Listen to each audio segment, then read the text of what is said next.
Hello, everyone. Welcome to Euphoria Season 4, Episode 7. We're joined today by Kirei and LIDER. I'm back. Froskurinn's here as well. We're available, of course, on Spotify, iTunes, YouTube, and SoundCloud. I still have to read that off of a sheet of paper, despite saying it so many times during my life. And as we get closer and closer to the end of the split, we thought it'd be a good time to invite Misfits. Now, of course, it's a different set of Misfits than we started the split with, but it's still exciting nonetheless. And to get things started, we thought it'd be a good idea if you introduced each other. But to keep it interesting, LIDER, if you could introduce Kirei, and Kirei, if you could introduce LIDER and give us, like, I don't know, their, like, equivalent Tinder bio or Facebook profile. Like, how would you describe this guy in, like, 4 sentences to the world? 4 sentences? You can pick, it can be more than 4 sentences. Go. You can... Okay, what I think about this guy is, like, an assassin player, very aggressive player. His name is Adam Ilyasov. He's currently... How old are you? I'm 20. 20 years old, upcoming mid-lane talent, and he's gonna spank some kids in the LEC. Wow, that was like like really. That was really positive. Yeah, right. Yeah, that's fine. I Maybe mean, that was flame me good. once. Okay. Yeah. Let me start off by saying that today, this guy woke up the moment the taxi came. So this guy is the biggest in real life inter that I've ever come across in esports. I'm not even joking. There's many stories of what he's done. Like, Secrets. can I tell them what happened with the passport thingy? Nah, but it's not that int, honestly. It's really int. No, you can say that. I Okay, don't think so so. we were in Korea this November, and we were going to the club. And Neon, we weren't on the team even, like we were in Korea together. He told people, get their passports because we need it for the club. He told this to Kirei, and then Kirei tells everyone to get their passports, but he doesn't take his passport with him. So we go to Gangnam, and then this guy doesn't take his passport with him, so we don't go to the club. It's not that bad, right? It's okay. Well, Well, it Thomas depends. Ewan. Where were you guys staying? Like, how far was the travel time? We were Donggun, We stayed in Dobongu or something. Dobongu, yeah. It was like the... it was like a 40-minute train ride That's or pretty something. end. That's pretty. Well, like, good. well, That's Yeah, pretty he was good. really 40 greeting minutes. us. Yeah. I'm gonna be honest. I respect you a lot, but I would leave you behind. I would tell you to go home and get your passport and come back with your passport to get in the club. Yeah. You guys are real homies for like Credit to actually the sticking team. with him. Yeah. But the problem with We being were- a real life interest, I wouldn't know how to go home. With public, at least. That's Public that's transport. true as well. He would no. not know how to take the train.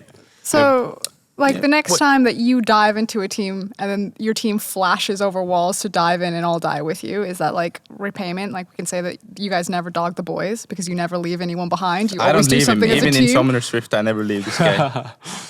Is that a good thing? It doesn't. I don't know if that's I always mean, a good thing. that Kiana game where I flashed over, it was the result of it. So, I'm actually really surprised that of all people, Kirei, you're the real life intern because you're like older. You're like 22, right? Yeah. You're responsible. You've lived in a ton of different places across the world. Yeah, only Right. in the game house, but I never go outside. Oh, okay. So you've seen the beautiful scenic sights of the Turkish gaming house. You've spent some time in Korea in gaming house. In the hotel? gaming house. And Gaming 3 house? days in the city. There you go. Out of a month. All over Europe. The in list of gaming teams houses. that you have played for is astronomically long. It's a very long list, yeah. Do you consider yourself a veteran player at this point in your career? I would say so. I wouldn't call myself a rookie, 20 years old. And, I feel like an old man now. No, not really. Do you think there were like any lessons learned from playing in so many squads? Just a lot of different behaviors, mindsets, and different people you're working with and how you have to deal with them. If you had to define the mindset and like behavior patterns of this Misfits squad, what would it be? Our misses currently, Yeah. our behavior. Yeah, I mean, everyone's really friendly. I can talk to everyone about everything, and it's easy. Unlike some other, Yeah. Wholesome.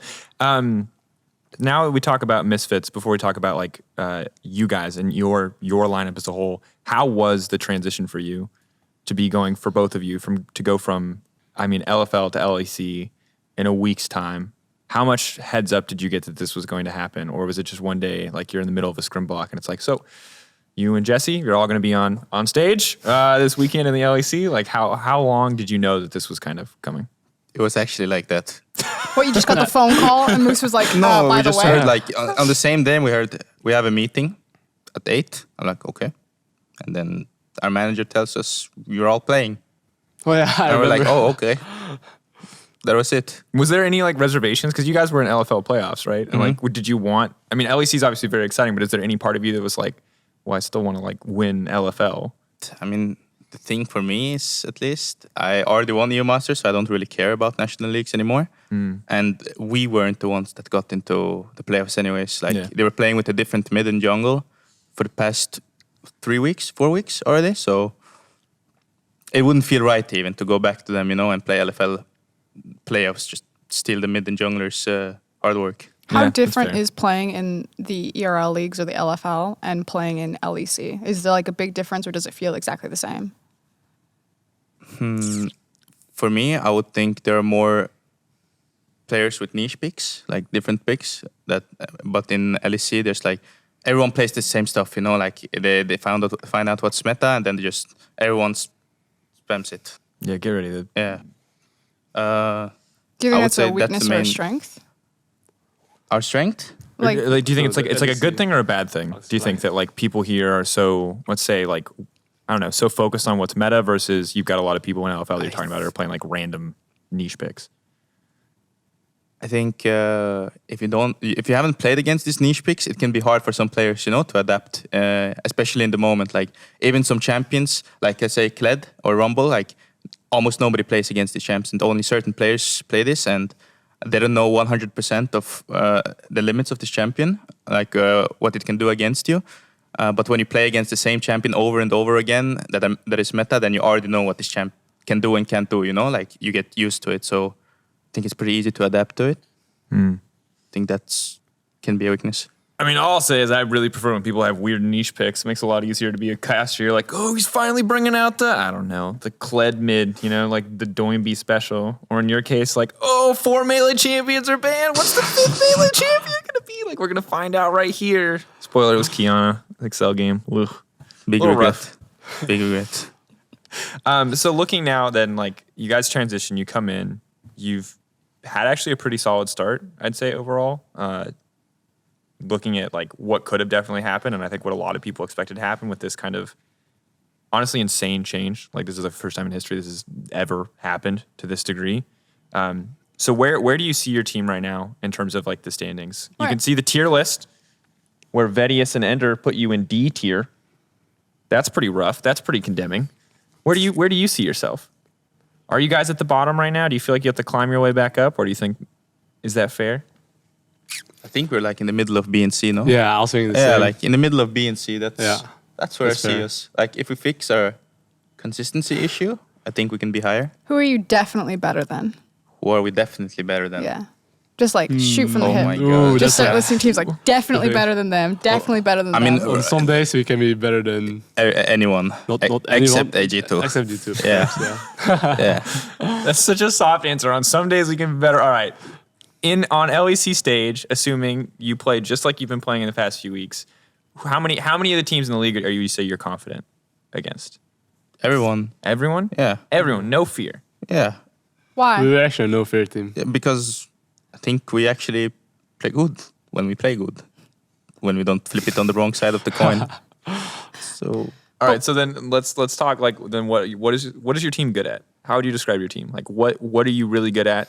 Where do you have an edge over other teams? I mean, if you're beating all these teams, is it just because the coin comes up heads this time and leader gets 6 kills in lane? Like what? Like how are you winning these games? I think our aggressivity, we're like pretty aggressive, like I mean, at the start, for example, when I joined, I was like, okay, guys, just tone down a bit, chill, like we have a win condition. But in this team is like, guys, we're extending this win condition by in a short time, like far, or sometimes it goes wrong, right? Which is why the consistency issue. But I think I would say just aggressive, looking for plays always, and teams, if they have a plan and they get interrupted, they like. I think our mid game is pretty good. I think that's probably our strongest point of the game. What makes your mid game good? Like, is that in any stage? Is it like your mid game's good if you get a lead early? Your We're mid game's both good ways. no So matter what. I think we're good playing defensively, and I think we're good playing aggressively as well to push leads. So in that sense, like, because I think that it's really easy to say stuff like that, and oftentimes fans can just go, "Oh yeah, they've got a good mid game," and they can like just watch the VOD and they're not really know what that means. Like, does that mean like, are you guys communicating about how to reset the lanes? Do you know where you're going? Do you know where you need to be? Is it communication? Like, what actually makes your mid game good? I mean, I think it's mainly realizing, like, let's say enemy win condition in your win condition, and you're behind, for example, and we know that they're going to play topside. We just set up defensive vision topside and try to defend it for as much as possible, like make it hard for them to further extend their lead. Like, that's like playing defensively, and then we just say like, how can we win the game? You know, like even though we're playing defensively, like really standard League of Legends. I think like really standard, but I think we are pretty good at it. Like playing for vision and knowing what to do with resets and with tempo. I would say, and I haven't watched you guys extensively. I was watching the Excel VOD with you guys, but in the limited tape that I have of you, that it's clear that you, Dan, and Kirei are constantly looking for opportunities or plays, and that doesn't necessarily always have to be aggressive, but it's at least actively doing something on the map rather than just catching farm. Neon and Hiva, I haven't looked close enough at. I would say that they're probably a more defensive. I don't want to say defensive bot lane because like that language can certainly trigger. Sorry, Perks. But they just don't seem to be looking for the same plays unless they're given like a critical ultimate, which that's fair because most bot laners, unless you're playing like Ashe or Sona, don't have like a key game-changing ultimate. But it feels like, at least in watching Misfits, that it's pay attention to Dan and Leader and Kirei and what they're doing on the map. And if it's like clearing vision or catching waves or trying to exert pressure over a certain area, that they're at least always doing something, whereas some teams do actually just like roll over and die or just like so scared to do anything. Like I think Origin right now is stuck in a place where if they do fall behind, they play it like too close to the chest and they wait for like too high percentiles that they want to make sure that like it's 100% before they go for anything, which causes them to like bleed out really slowly, whereas I don't think that Misfits would ever be a team that would bleed out really slowly. I actually feel like you guys will chop off the arm because you'll go for something, and you know, a lot of LPL teams have definitely done that. It's like that live fast, die young type of mentality where if you're going to, like if you're falling behind, you can either watch yourself lose or you can try to get yourself back into the game. And obviously if you try to get yourself back into the game from playing from like a deficit, if it doesn't work out perfectly, then you can lose faster. And a lot of people can like, what the fuck are they doing? Excuse me, what the fiddlesticks are they doing? But there's also like, if it works, then you can swing pretty fast. Do you think that's fair? If that's a misread? I think it depends on team comp. So let's say you have a team comp that can turtle well, they need Nash, and let's say they need the Nash to win the game, then... But the thing is because Leader plays a lot of assassins, you guys don't usually get a team comp That can turtle. that can turtle very well. But you do get a team comp that can like split up map and find picks. I mean, my assassin picks aren't really like necessarily split pushers, you know, like this champion, like these champions actually have good fighting conditions in 5v5s as long as it's like set up, you know, like let's say Kiana, she's really good in river skirmishes, again around jungle especially as well with walls. And then there's like Zed, you can always move up with priority. He can't really hit towers, so you just play with priority and look for dives, for example. Like, there's so many different things you can do with these champions. But turtle and wave clear is definitely not one of them. I mean, turtle and wave agree clear, I agree that you have the flexibility the there. thing but is, like, assassins doesn't scale well, so we have to do something faster. We're gonna lose anyways, you know. Like I'm not gonna be a human in Just that game. make sure that you always put your bot lane on like they only get to play Sivir. that's what I'm saying. They just have to be the wave clear there. I mean, we do play a lot of Sivir, Yeah. but I think it's a little bit wrong to say that it's only me, Kirei, and Dan that is looking for stuff. What do you like? How are Hiva and Neon communicating? I mean, they have their good and bad days. Let's say when Hiva plays good, he plays really good. In that Nautilus game against Fnatic, I think He's everywhere. Yeah, he was really 1v9. I think like he took over the game alone. But obviously, it was because communication with the jungle as well. They play and ADC. They talked a lot, like really a lot. But in Excel game, Hiva said it himself that his brain AFK'd or something, like he wasn't playing like the usual himself, you know, like he was playing for plates instead of roaming. So they just had an unfortunate game, you know, and I was inting for my life, didn't know what Rumble does, didn't know Rumble could one-shot me from vision, happens. And obviously it depends on what champions we play as well. Yeah. And I think there's like a lot of map movement like by comps that you can't really tell. Maybe they look AFK, but maybe they're saying, hey, like look for this guy, and like Hiva just leaving his AD carry alone and looking for Silent and we kill him, you know. It's like maybe it looked like we initiated play, but it can be like Hiva as well saying like, hey guys, look at this guy, and then we just spot the inter and I think Neon is really good at playing with low resources, but he knows when to demand resources as well. Whenever he calls stuff, it's mostly 100%. Yeah. So it's good to have a player that always like says, hey, this is free. They have like the information needed as well to like think for yourself, and then you can judge for yourself, and then usually it's always really good. I mean, it's always going to be a tough scenario for a bot lane when your mid laner does prioritize assassins or backline access. Again, in the LPL, usually when it happens, like because you don't then have a traditional like front line or someone to create zone to like go front to back. And then it's just frankly harder for those ADCs to really shine. Like Upset and Kabe can look really fucking good when everyone stands in front of them and they actually just get to like sit there and do damage. Versus like very chaotic fights where the ADC mostly has to prioritize like make sure that I survive so I can clean up the back end of a fight. Which is interesting because we're talking about like, hey, your bot lane can be functional in any situation. We've seen Dan play scaling. We've seen Dan play for a little bit more for lane. And Leader, I feel like you're like the constant because you want to play like the same thing every game. Is that fair? Like you are the melee assassin guy. I mean, this is what we've played a lot, you know, like ever since I joined the team, this is what we've been playing. So everyone is already comfortable with it. I don't think they mind me. Yeah, and I'm not trying to say like they should get mad at you because you want to play this way, but I am curious when you look at like how you want to progress as a player. You had an interview with Darius for the Shot Caller. He talked about like, hey, assassins are like fun. It's like a good way to play the game. It's good for us and it's fun. But like when you look at Misfits trying to contest the top teams, or is it like on your mind that you also need to put a lot of time into Corki, Azir? Also, sorry about the flies. They're super friggin' obnoxious. Happens every summer for some reason. I don't know. They're determined to spite us. I don't know. Basically, what I want to know is how long is melee assassins leader going to be what we see on stage, and how long is it until we see something else? Is that something that you're even worried about? Or are you like, I'm going to go my whole career until Riot nerfs these champs into the ground, playing like melee assassins. Like I don't care what the meta is. Like I'm not worried about like. Or are you the kind of player that's like, hey, they're good now. It's what I like to play. It just happens to work out, and you're willing to change to play whatever you need to if, God forbid, Corki Azir is here to stay forever, and it's the only matchup that matters. So when I joined Misfits Academy, we played the National League. And in National League, you don't really need to play different styles of comps, you know, like just play comfort and you will win. Just be better than your opponent. But now that we've joined the main team, we started off with the handicap, you know. That's what you wanted to hear, right? Do you want to elaborate that? Do you want to elaborate? Can you explain to me what we kind of started 2-6 or something. It's weird how you came in on your first week 2-6, isn't it? Yeah, but it's not my first week though. I had a couple of games in those 2-6. No, I think we just forget about those. I wasn't in there. It was we wait till the int is out and then we start talking about your career. But yeah, so we've started off with the handicap and we can't really.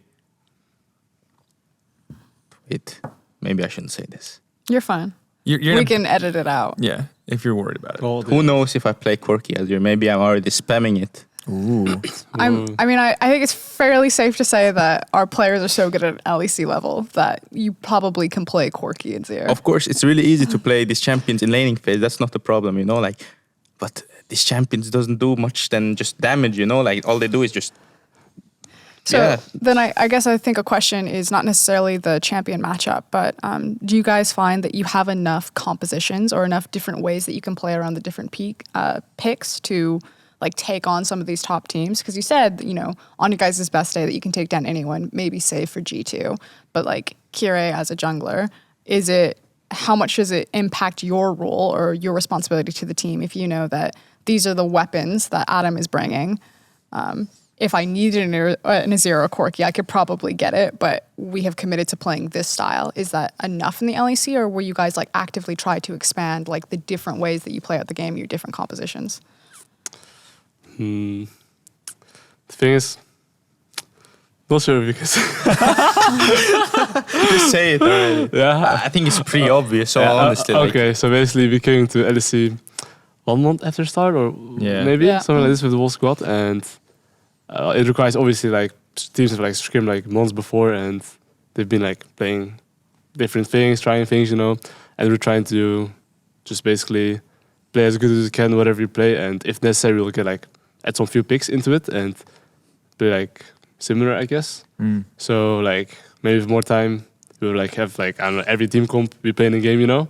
But yeah, currently because I think there's only 3 weeks left, it's Yeah. like, you know, going from it's like completely different, you know. It's like We just have to perfect what we're good at already. yeah, Yeah. basically Like, that's so it. we just have So to does live it with it. feel like, because like a lot of times we talk to teams, like we were talking to Origin 2 weeks ago, and they're like, oh, we're like fine, we're ramping it towards the end of the split, we're just, you know, working on things. Do you feel like you're basically at this point just fighting for survival? Like every single game is literally just we need the win at any cost, and we will play like I don't care if I have to play this like useless champion in the meta. If I'm comfortable on it, like that's what we're gonna go for. Not that your champs are useless. Calm down. I'm being hyperbolic. It's like, I mean, that's what we have to do, I think. We're 5 rookies, basically. And Kirei just said Okay. earlier in the show. Okay, that he this doesn't- guy is he's a veteran. 4 rookies and He's one played at Worlds. LEC No, I player. didn't. Was 1 game away. Oh God, that's true. Blows. Well, it counts. Yeah. Not really. It counts. I played the wildcard rules. But yeah, Technically counts. We technically count it now. Okay. You cannot count it, and that's fine. But from like we technically No, count. to look directly into the Riot camera and just be games, like, it counts. I swear it counts. Play-ins are a part of every event. Continue. yeah. Now you mentioned Origin, right? So Yeah. I think Origin is actually the complete opposite of us. I think they're trying to play too many styles. I think that's why they crashed and burned. Like instead of just playing what they're good at, you know, like just play what you're good at and don't try different stuff out. Especially when you're not even safe for playoffs, you know. So I got 3 rules now for Misfits. They are a comfort, no fear team that play spot the inter. True. I mean, yeah. That's your guys' tagline. This guy is the biggest spot the inter player in the world. Like in solo queue, this guy he looks at names. He No, knows that this guy's I an actually don't inter. do that. I do not do Okay. that. Alright. I just camp the most broken role in the game. Guess which one it is. You can guess it. The most broken role in the Yeah, game. in solo queue. Is it? Bear with me here. Mid lane. It's not. I would It's say not. it's jungle. Who has 2 players in 1 lane and 4 summoner spells? Oh God. Where you can Why collect is it 600 always gold in ball? one Yeah, lane, and 600 gold that you can collect from them. and maybe there's a teleport coming. And maybe there's a jungler coming to counter gank. So here's what's interesting. A lot of teams are prioritizing bot lane. I feel like that's kind of the direction the meta is going. But you guys have a top laner, and I'm not saying that you guys play through top lane. But you're fairly unique in the LEC where you guys actually have a top laner who, if you give resources, can control games. Dan's Jax, but it's not necessarily giving him lane or resources in lane. Do you guys feel that you are a team that tries to play through your bot lane by unlocking mid, rotating to bot, just because there are more resources there? Or do you guys think that you can actually play through Dan and be a different team comparatively to all the LEC? Or are you forced to play through bot? I don't think we are a team that really plays through lane. I think we just capitalize on windows. On inters. Yeah, capitalize on inters. Capitalizing on Windows, aka spot But, the inter. but that means the enemy jungler needs to show as well. Let's say a laner is getting stumped into the pavement. So if that's the play style, then why not just always pick for lane priority, like lane matchup, and then just make sure that Kirei's pulling the other jungler around so that Dan never has to worry about someone ganking his lane. Because if the enemy team is human, then they will just chill out a little bit in the early game, and then we will automatically lose after 20 minutes. So Not playing a we're not Pantheon, playing Pantheon Talia, especially in the bot lane anymore.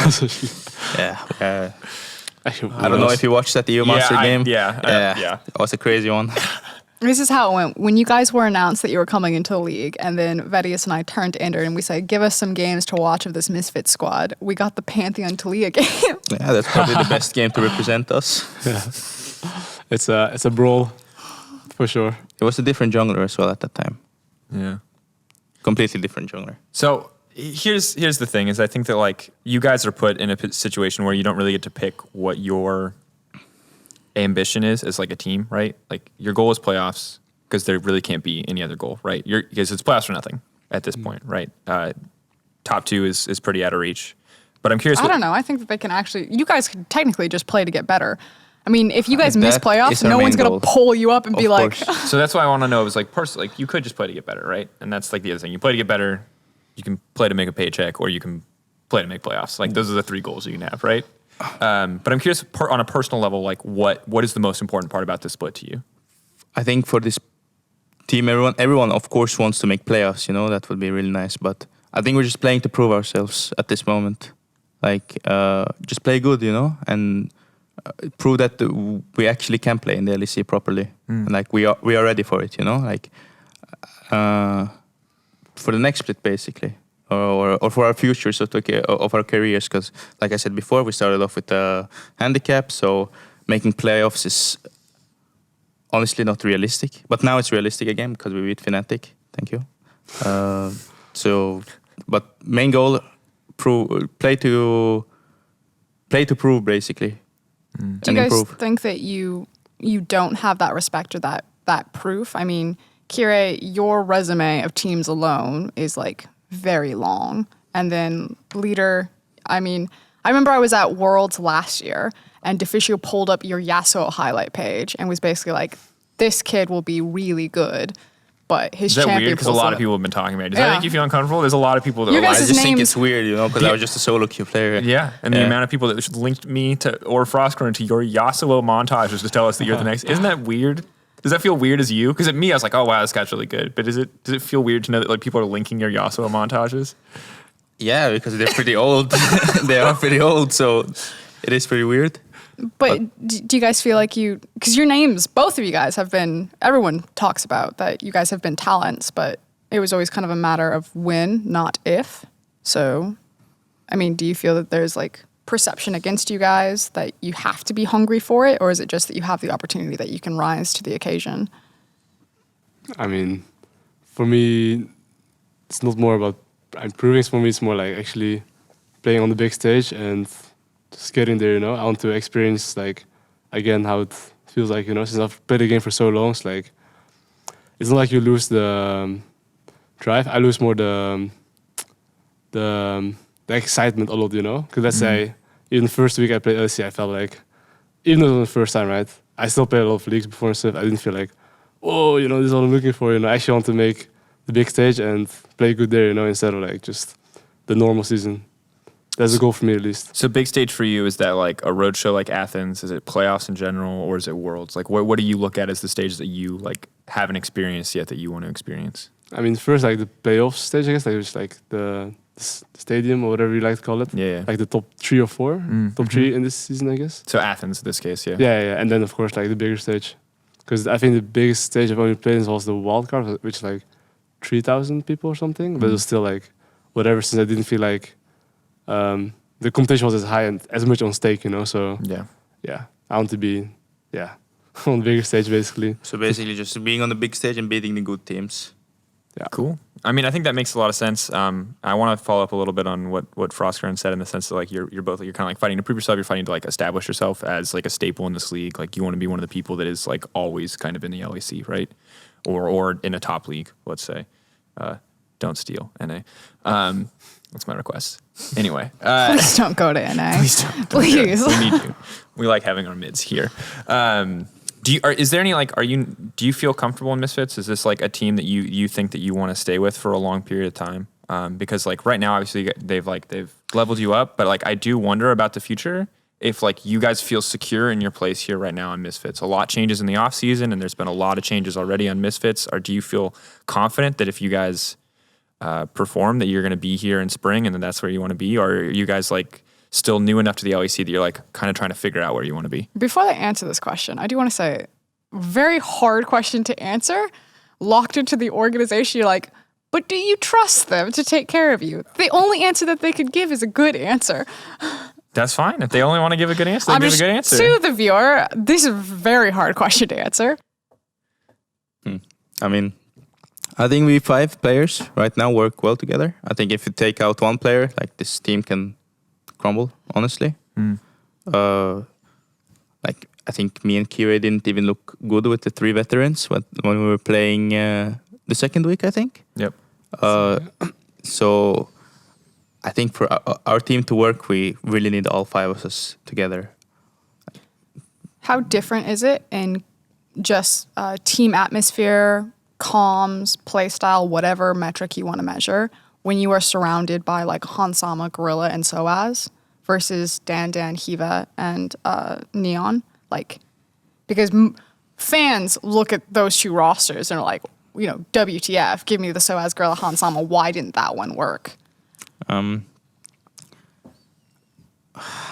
It's so hard because we've been living together with the academy team. Like we've been in the same room for like so long now, you know, like we hang out in our free time most of the time.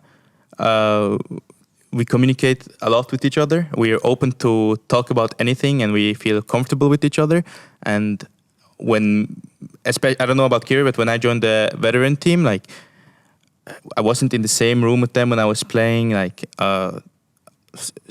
some players just went back to their apartments, you know, and didn't really stay around in the office. Like I don't mind it, you know, but for me personally, I think if I'm in the same room with my players, like most of the time, and I can just like show them memes or funny videos or something to bond, you know, like I feel like in-game improves as well. Like I can talk about anything and like we can understand each other, how we think. I think that's the main, the biggest difference between the veteran team and the academy team when I played with them. Just comfort. In traditional sports, you know, there's always these like very famous stories about like the LA Lakers is a classic one where you have like two enemies on a team or two guys that don't really like each other, like Kobe and Shaq for the longest time, but they had like the professionalism that they would get it together and then create one of like the greatest dynasties of all time in terms of like basketball achievements. Why do you think it is in esports that, you know, you think about G2, when Cloud9 had their big rise, the Coup Tigers, like there's these teams that seem to be built around like friendship, and why that camaraderie is so much more important for esports teams to thrive and be successful, versus the ability to be like, you know, nothing against you, but I'm going to go back to my apartment. I'm going to disengage. We're just colleagues here. We're just peers, as opposed to like having that friendship. I don't know. Maybe it's because of the environment. In like, let's say, normal sports, like professional sports, you interact with different people all the time. I think people are more secure about themselves. Maybe it's more. I think it's more about the mental aspect. And when you play games, you're like sitting there alone, watching videos, listening to music, and just not really communicating with anyone. Flaming someone in solo queue, you know, like you're chilling. So I think that might be one of the reasons. And in League of Legends, you really need to communicate with each other, and you really need to understand each other, you know, like. So yeah, that's my thought about it, at least.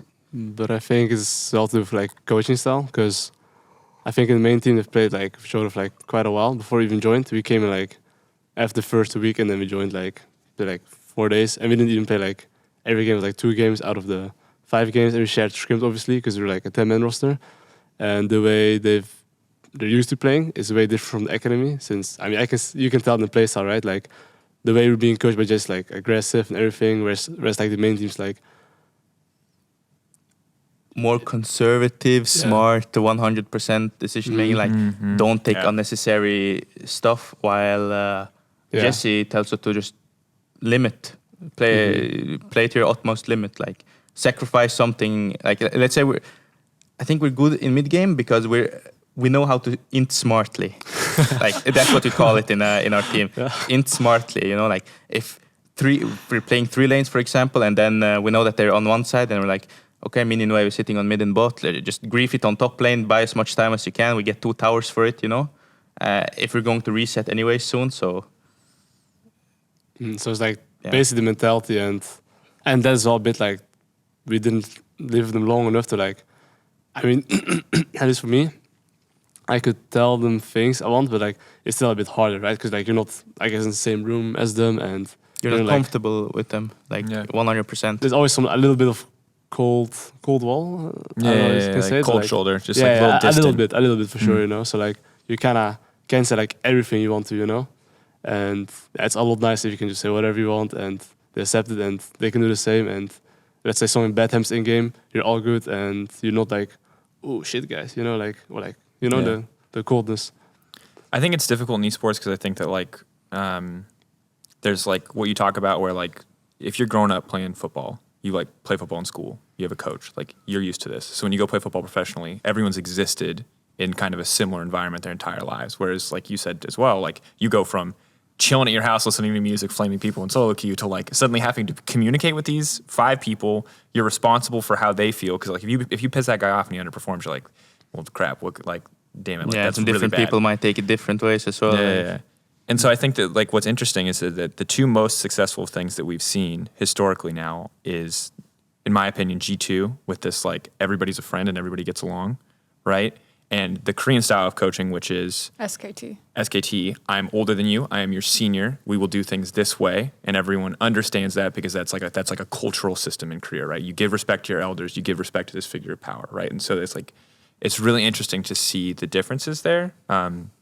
And it's actually cool to hear that you guys, as such a young team, are holding on to that like kind of group of friends thing similar to what G2 is having. Because I think that while I do think it makes it really much harder for older players, like so as an example, who is a guy who's played for a long time, who wants to have, let's say, like a little bit more of a personal life outside of the game. I think it makes it much harder for people like that. It does also mean that like you get these really tight bonded teams, and if we get more teams like G2, frankly, as an EU caster, I'm like, hell yeah, like how many more can we make? Like, let's get 3 G2s at Worlds. Like that's like the dream for me. So I don't know, it's cool to have that perspective and kind of like the difference between the 2 Misfits teams. This week, OG and SK, you already talked about OG. They're trying to play a million different styles. They can't play them all. You guys play one style and you play it.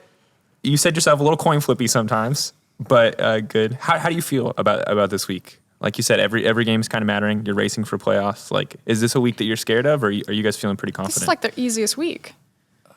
With OG. That's so funny that we would say the easiest week involves OG. Yeah, but, I don't know. Both of them are really underperforming right now. I think both of them are on hot lose streaks, especially SK, a really hot one. Yeah, you can call it a cold streak, but yeah, it's really hot lose streak for sure. So. 7 losses. And yeah, I think, and OG are on 3 losses. Yeah, so OG is like, I think they're prestigious, really prestigious, and I think it's important for them to make playoffs as well, you know, like, and then there's just unnecessary pressure, like, we're in OG, we need to make playoffs, while we're like 5 academy players, just, let's make the best out of it, you know, like, we play with no pressure, basically, like, we just play as good as we can, and then OG, they're trolling a little bit, but I don't think they're bad at all, honestly. Like, they might get their shit together this week. Sorry. So yeah, we'll see how that goes. But SK is really trolling right now. Like, really trolling. I mean, they're probably watching this and they're like, but you guys are easy as well, so... Yeah, that's the thing. Everyone thinks they're easy, you know? Yes, like, exactly. So, like, yeah, let's see who's the easiest one, you know, to take out. Well, I mean, it's kind of like you guys are like, this is a very weird narrative point, but it's like you guys are in the middle because OG are what Misfits tried to be, where you take like the veteran players and you like inject like the new talent. So for them, it's like EUphoria and Patrick, like these younger guys, surround them with veterans and they like shine. That's what Misfits tried to do. Didn't work. And then SK Gaming are the Mad Lions plus X from the ERLs who come up and like had a splash and then like teetered out. And like you guys could theoretically become that, but right now are kind of on a hot streak. Let's say a coin flippy streak. So like there's this nice we're chilling. this middle ground of like Origin, SK, and the Misfits is like right in the middle. Yeah. I think so as well. Misfits directly in the middle because they played half their split with one of those teams. They're going to play half the split with the other I'm one. already like trying to think. I'm like, you guys use the word like define Misfits playstyle. Well, they play really well around int. Like spot the inter and like good int griefing, like that's what we're gonna say. These guys are the master inters. They know understand when the to power spot the of inter. int. They know when to be the inter. I don't mind They've that title. mastered the int. I don't mind it. Leader has not gotten it all out. He's consumed it. He's made it stronger. He's absorbed all his failures, Gilia style, and he is. I mean, the thing is, I'm not even griefing that hard, you know. Like, there's a reason behind that grief. I'm just giving you shit, dude. To be fair, you can't play against Camille Sejuani. It's really Once not you guys fun. are level It's really 6, not they're just going to jump on you every single And you time. popped off against Fnatic, and that's the all game that fans matters. will remember. That's Yeah, true. that's all that matters. It's limited, like More people watch that Fnatic game than probably any other game that you guys have done so far. So True. So that's their. I don't first even need to impression check of the your team. stats on that. True. Speaking of the game in general and kind of looking ahead, as leader, you have a very unique play style. And Kirei, historically, you have a very unique play style, at least when I look back to last year in the TCL. But it's become a little more standard in terms of champion picks recently. I feel like you're off the leash, and I feel like you're on the leash a little bit. I'm not going to lie. One of us had to sacrifice, And he's the mature guy. He's older than me, and He had to give up his kindreds and his Karthuses so nobody you could play liked the kindred and the artists. Trust me. smash TCL. That's all I'm saying. Well, This that's is how- TCL. Every planes tournament goes is we all sit into a room, we have to talk about the different teams, and people go in, they're like, I've watched 20 games of X region that nobody's heard of, and they kind of do this, and I think it's going to be a shit show. And then Kirei's name comes up thank God, this guy should dominate the jungle. He plays this, and this, and then it's there's always that uptick in the planes conversation when To be fair, just before we sing Kira's praises, I thought Ruin was good on that TCL good. team, and then I thought you did good, but you also got away with some dumb stuff. I remember your playoffs, level 2 blue buff invade, where you juke a guy in vision and They invaded me, by the way. They invaded me. I didn't invade them. Okay, yeah, but you were but you were there when you had no reason to be there. Their bot side had pressure and came up, and you're just all right, well, I'll just outplay them. So I had mixed opinions, to be fair. You were clearly better than the town around you, but you also got away with some weird stuff. Yeah. I definitely agree with that one. I was like, oh, wait, I'm 100% better unless I do this, and then somehow. Flashed the wrong way. Oh. Yes. I'm sorry, Frosk, I completely derailed you. Oh, no, it's fine. That was basically it. I just want to sing Kirei's praises. Thank you for being in plans. You made that tournament much better. Thank you. We appreciate you. Close, unfortunate. Again, one game away. Sucks. Yikes. It totally sucks. So talking about the patch in general right now, 9.14 and the patches to come are all supposed to be very similar. So it feels like this is pretty much the established meta. Although to be fair, the balance team does like to say things like, we're not going to make any crazy changes. And then they make changes that they think are small that destroy pro play completely. Sorry, balance team. I want to first talk about a little bit about the Corki Azir meta. And Leader, you feel like the perfect guy to ask. What's going on in mid lane? Why is this Corki Azir happening? You can give me team perspectives are good too. From your personal perspective, how do you feel about this? I think people pick them because they're hard to get punished.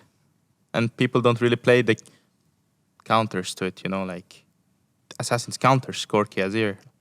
But people just don't have the balls to pick them because they think more about team comps and they feel like it's a waste of practice. They're like, I'd rather just play Azir, Corki. Both matchups scale too late and deal shit ton of damage. But the weakness of these champions is that you can't really skirmish with it at all early game. So it all comes down to the jungle pick then, of course. That's why Olaf is getting seen more. The champion has no bad matchups almost. Or nobody plays the bad, the good matchups into it. Nidalee and stuff like that, the complete solo queue champs. But Nidalee was a counter to Olaf, but I guess people still don't have the balls to pick Nidalee into it. I'm sorry. Okay, hold on. Let me just. Are you even allowed to play Nidalee with him playing Assassins? I don't mind. I'm allowed to play I want you to play Nidalee. I mean, the coach would say, a Jonah can gank. He ganks. She ganks. Yeah. I think the jungle was a little bit more farm, and then find the enemy jungler, Just go gank them in the jungle. Don't gank the lane. Just run into the jungle, have him follow. Yeah, and then I follow you. Nice. I'm on his side. Yeah, exactly. So now I'm level 3 jungler, nearly invading enemy jungle. This That's is really probably good. Also, I also really love how he has lane priority when he's playing melee assassins. He's really What do you got to mean, figure man? out how you're getting pushed in this yeah. Corki lane, by the way. Speaking of push priority, I think a huge issue that we have is that when our mid laners, certain players in our league play shit like Lissandra, Azir, Corki is now the new one, and they don't actually learn how to Use prio. Yeah. Or play with it correctly. And then when these champions disappear, suddenly our assassin players look a lot better because I think that it's harder for you guys. You actually have to know how to play the lane correctly to make the most out of how you get pressure, how you get priority, how you're getting your tempo for your champion. Yeah, because assassins are probably the worst laners in the game, especially against range. But you have your windows that you can actually take advantage of. it just assassins, you really need to play good with your jungler to make them work.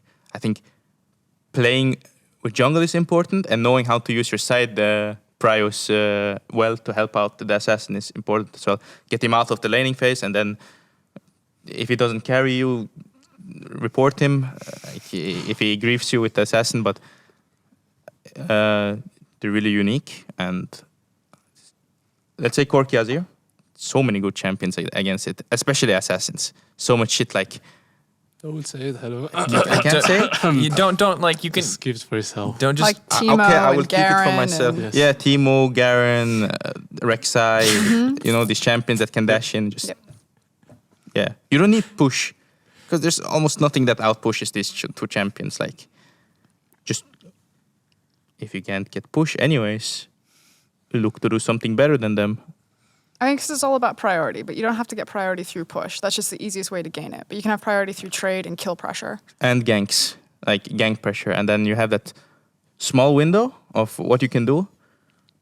Either a reset. Assassin's usually strong after one reset. You reset, you come back, and then you tell your jungler, yo, let's fight 2v2.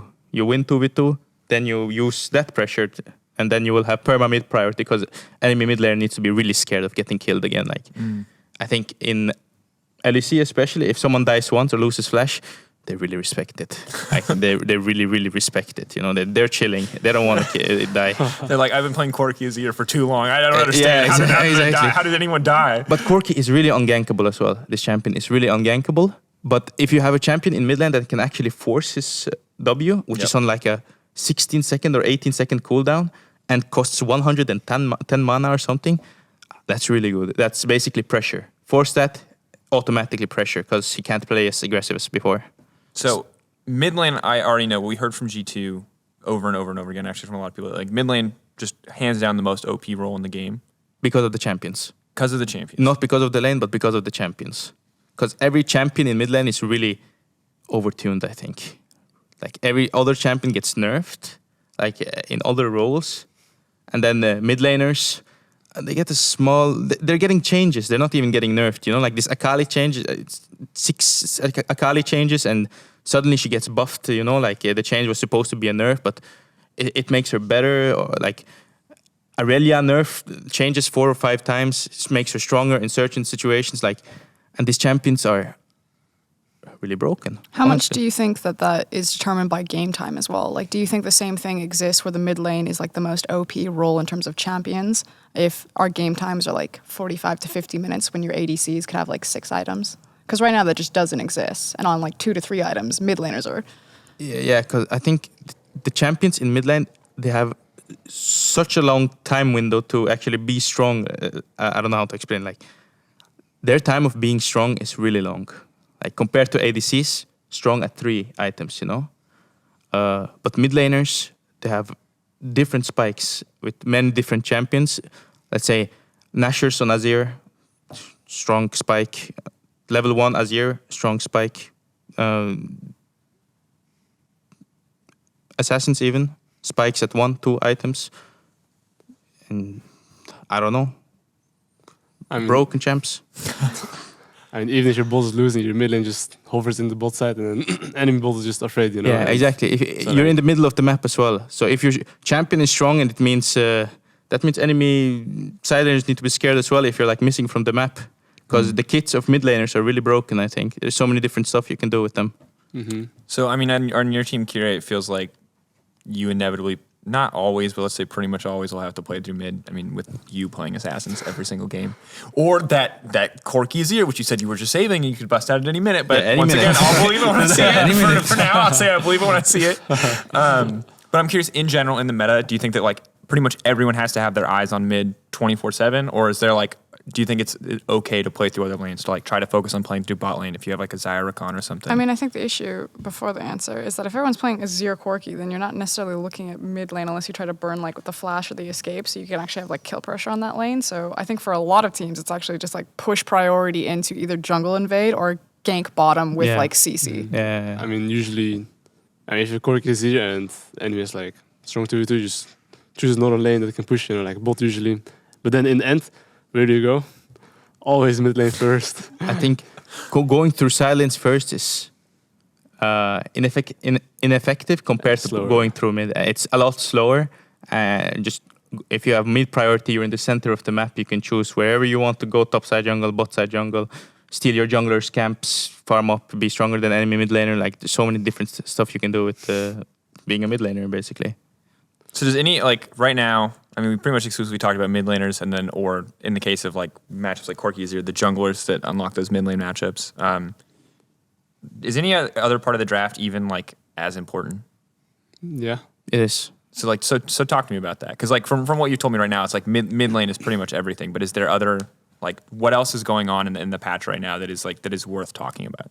I think if you draft two losing side lanes, even though you have mid jungle priority, you will lose the game. Like mid jungle can't really do anything if both side laners have push, you know. But there are certain champions that are really broken. I think in bot lane as well, Zaira Khan, everyone knows, really not fun to play against. Is there anything in top lane even? I have a question actually. Yeah. And this is a bit more at Kirei. So from red to blue side, obviously map shape is very different. Mm-hmm. So from red side, you have Krug's top. Blue side, you have Krug's bottom. There's obviously early clear on Krug's because it's the camp worth the most. It gives you level 3. So you guys, most junglers will clear early. In terms of like gank setup, is it better to have I mean, it's easier for bot lane because I think there's more champions with more utility for kill. But let's say top lane where there's mostly like range champions and then you have like your Renekton's and your Aatroxes and shit like that. On red side, is it better to have a top laner that has like kill priority and gank setup because you'll be pathing towards Krug's, which is next to top side for gank paths? Or would you then just play like scaling? Like, because you look at that Vladimir game where it's Vlad versus Rumble and he's playing Vlad on red side, whereas I feel like blue side Vlad actually means more because you'll probably get less attention from your jungler on blue side as a top laner because you're just not near any camps where your jungler will be pathing. You're next to Gromp, and the only time that the jungler will go up there is if the guy doesn't have flash or you're trying to get scuttle. Yeah, I mean, pretty much like on red side, for example. I mean, let's say we were blue side and Vladimir's top lane, he can just chill and I'm playing on bottom He's like side of the map. undiveable. Yeah, basically. I mean, obviously it's better since, I mean, yeah, it's better to be around. It's a strong blind pick as well in top lane. There's not many blindable champions there, but Vladimir is for sure one of the best. It's also just like really, really freaking easy to gank a red side top laner. Yeah, it's Like like, it's like impossible. You, You can hop Yeah, over yeah, the pretty wall. much. You can hop over the other wall. There's no single That's a good ward point. that covers all of top lane. Whereas blue side, you're like, and in the tri-bush, I see everything. Like you're fine. Yeah, it's a lot easier if you have a plant, you know, and then Yeah. you just jump over 5:30 and, you know, it's really easy to kill.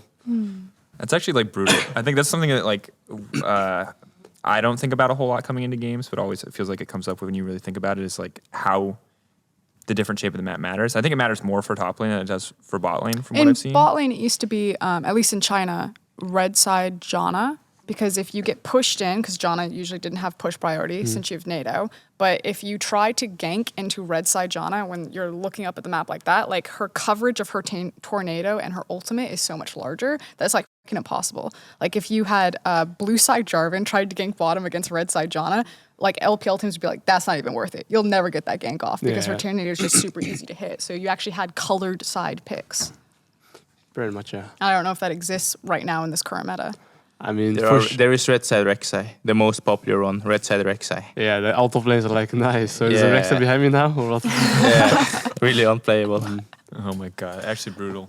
Is there any champion that you? Actually, I can't ask you that because you have to give it away. This is the hard thing about not having like. Because you don't want them to give away their Yeah, strats. I don't want you to give away your strats since you're already very limited. It's only because this guy's special, so. Yeah, he's Yeah. special snowflake. You'll give him that. All right, we have rapid fire Twitter questions. We didn't tell people who you were. We just said we have a mystery guest and they gave us questions. But before we do that, we have the match of the season on our hands. G2 versus Fnatic this week. I want to know some quick predictions from you guys. Cheeto. Thank you. I don't know. Do I have to say it even? Or? Yeah, I mean, you can say any reason why you want to elaborate. Because they're better in every aspect. Ooh, there you go. You have anything you want to add, Kirei? Nope. Nope. Did my due diligence. Dirk, producer, just let you know I talked about our match of the week. Anyway, it will be a hype one. We'll hope that Fnatic put up a fight, but G2 looking pretty unstoppable. Frosco, do you want to start asking questions or do you want me to start asking questions? Yeah, G2 Esports at G2 Esports asks radar drafts. Ready to G2. How do you feel about the Annie draft? Any draft.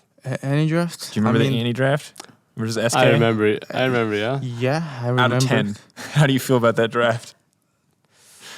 Seems like Annie is just too broken of a champion. Only when G2 plays well. Yeah. I think any other team would be like, yeah. I think it's Any would other die team 20 gets that times. draft. Turn off the nameplates. You see that draft. What would you rate that out of 10? Okay, so there's Is- Annie is top, Tristana Tristana mid. Annie?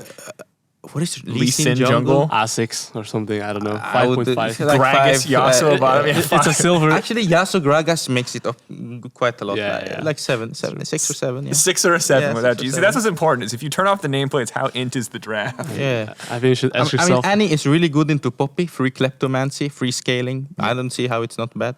Actually, tune it up, 8 out of 10. What if Is they- it where she still puts point? Does she still have that interaction where you can put points in her E? And Which it's one, basically Annie? like a thorn mail. Oh yeah, but that's I not haven't what looked at Annie's kit in a you long just sit time. away. Yeah, you gain like magic resistant armor or something, and And then you're just unkillable. yeah, I and think if you it's get flat hit, damage you rush get now. hit back. But they did actually swap in that game too, and they put the Tristana mid lane. Of course they did. Superior pizza toppings. Yeah. People will hate me for this, but pineapple. Ooh, and ham or just pineapple? I'm a Muslim, so I can't eat ham. Oh, so just pineapple. Pineapple and meat, chicken, Okay. Sure. kebab. Pineapple and kebab. Now that No, that's a spicy answer, my I've friend. never tasted that actually, but it does sound Do pretty you smart. dip it into anything? Why would he dip pizza? What, He's dip eating pizza? pineapple on pizza. Like he can We- dip into no, we something. have kebab sauce. Okay, see yeah, there. yeah, kebab sauce on it. Kirei? I don't eat that much pizza. I'm just thinking what I put on a pizza usually. Like there's usually ham. We're gonna have a Always problem, cheese. boys. This is pizza's my favorite food, and I'm slightly offended. I love pizza as well. Number 1. What else? Burgers number 2. Oh, yes. All right, Well, It's a You want me close to go? You want battle. me to It's a go? close battle. yeah, you can go. All right. God dang, I just lost my question. If you could choose your world skins, what champions would they be and why? Just for you two. And what team? Misfits. You, Misfits. Just If you Misfits. win world, what champion would you pick right now? Black and red. That's their colors. Yeah. I would choose The Lee Sin. champion's more important than how it looks. Like, Well, the theme's really important. Like Invictus Gaming really wanted like a fallen angel, dark angel theme, okay. and they got oh, it. we need to choose theme as well. You can choose a theme and a Yeah. skin. Yeah. Why Oh not? my lord, black and red. Like Team. the only thing I can think of is like demons. Honestly, not the bunnies. Forget the bunnies, but like, what's a theme that is cool? Like, if you could just have Ignore a the skin. colors. Ignore I the would want, colors. like, trust, a- trust the artist Think will about make the anime. colors work. Just make a theme. I would want like a punk rock. No, I'm not that at all. With she, What are you? Give us an What aesthetic. am I? you What am identify. I? A cool something. No, something really old, I guess. Like back into the when there was like I don't know samurais or something. know, Okay, I know. samurai. That's a Samurais is good cool. theme. That's weird that might already be a team's thematic. I'm but not sure yeah. who's the Oh, yeah, team. my bad. Ninjas, I guess. Then if not samurais, Okay, samurai ninja. What champion? I mean Yasuo. Okay, samurai Yasuo? ninja Yeah. Yasuo. This is already a samurai. I mean Yasuo is a samurai already. It's his Yeah. skin. Yeah. You have your turn. You have your turn. What do you want? What do you want? The face isn't really a team, but I would like a champion that looks really old with like how do you call it, rimples and everything. Like that looks like a grandpa, and it would be Lee Sin, an old looking Lee Sin. Really old Lee Sin. Yes, yes. Ancient Lee Sin. Yeah, Oh. but he doesn't Ancient have sk- rimples. Like, Ancient what do you call skin it? line, like Wrinkles? wrinkles. Wrinkles, yeah. You're the only one that would think of that, Kirei. I don't know. The zillion I'll buy Lee the Sin skin for sure. Which 3 European teams are going to Worlds? Us, G2, and Splice. Perfect. If they could replace one player in any team with themselves, which team and which player? So if you could go to a different team other than Misfits, where would you want to go? There's only one right answer here. No, like, you really can't like. That's fine. That's like a softer version of the question I asked earlier. I feel like that's Let's put probably the unfair. G2 out of the like. Okay. G2 is not a team, okay? So I have no. Can I choose LPL teams? Sure. Sure. What team does Knight play for? TOP or TES. TES. There we go. For me, I mean, playing 1907 China. Fenerbahce. I mean, Knight's on that team if you want to upgrade your mid laner. Yeah. Alright, I'm joining China with. I'll stay. I'll take Knight. You're fine. Which champion would you like to be reworked and why? Ooh, I know, Amumu. You're a big Moo player. Yes, it's my troll champion pick, but You want is it actually troll? It's okay sometimes, it's you know. good. I It's think okay it's good. sometimes. We told you but- not to give away strats. Oh shit. Okay.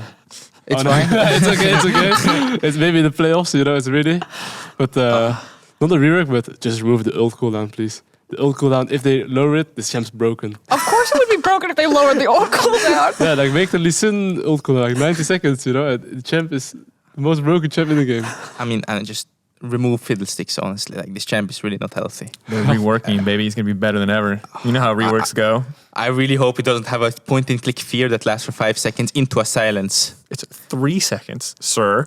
No, You can't- 2.25, no? Pretty sure. 2.25? 2.5. not 5. How is, It's what is the silence? Like 2 seconds? 6 seconds? 7? If you played champions that could auto attack, you'd be fine. Silence wouldn't matter. I have to go 2 QSSs against fiddlesticks because he has a fear and then a silence. I mean, that's the only champion that I want reworked to not play against. But a champion that I played that I want reworked would probably be Fizz. Fizz. Someone actually asked, Yeah. this is another point. Assassins like Talon are being played. Why does no one play Fizz? No, because dodge the fish and then the champ is not the champion.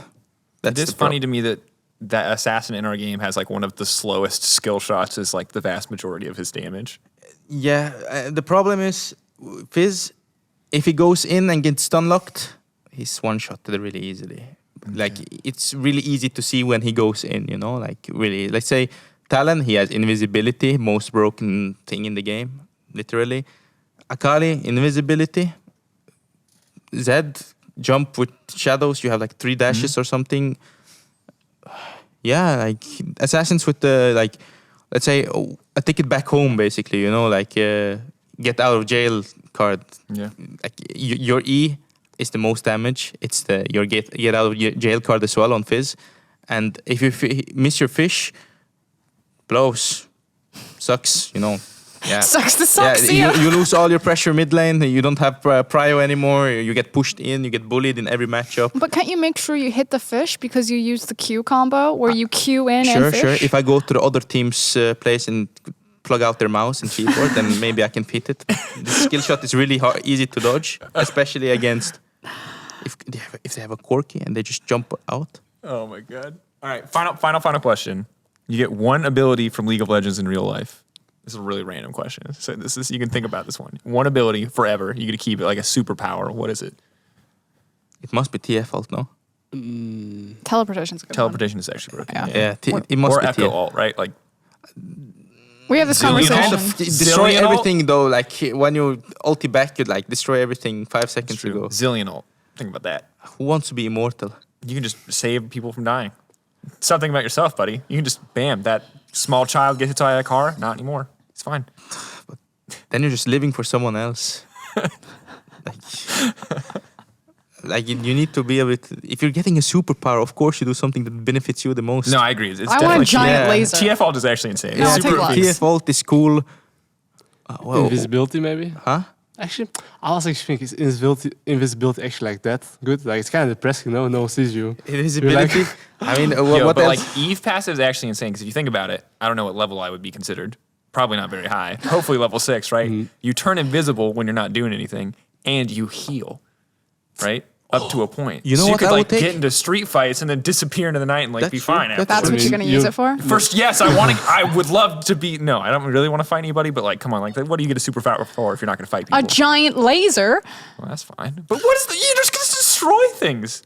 Giant laser. She wants Lux ult. Oh, Maybe tournament ult, jump off cliffs and then ulti.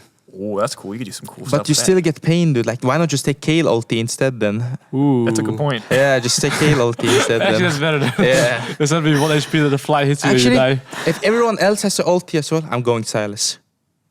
Wait, Still do this. but what if they just like they're on the opposite side of the world from you with their TF ult and they just stay away from you? You never have anything because you only get one use. Then I make sure I find him once, and then I have that TF ult. You just follow him around Yeah, forever. forever. You're just gonna be that person's best friend Yeah, for the rest of your life. Exactly.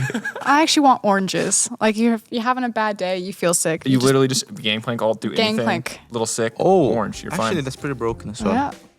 All right. Yes. I think that's it. Well, that's going to do it for us for Euphoria Season 4, Episode 7. Thank you again, guys, so much for coming on. Wait, I have one last question before we sign off. Very quickly, your elevator speech. Why should people who watch Euphoria be fans of the Misfits roster? Because they're fun to watch. Yep, aggressive and we're not. Yeah. Oops, am I allowed to say that? We'll probably censor that. That's fine. No fear, tactical inting team. Yep. They understand the int. They're power one of the int. with the int. This has been Season 4, Episode 7. Thanks so much for watching. Thank you guys for coming on. And we'll see y'all later.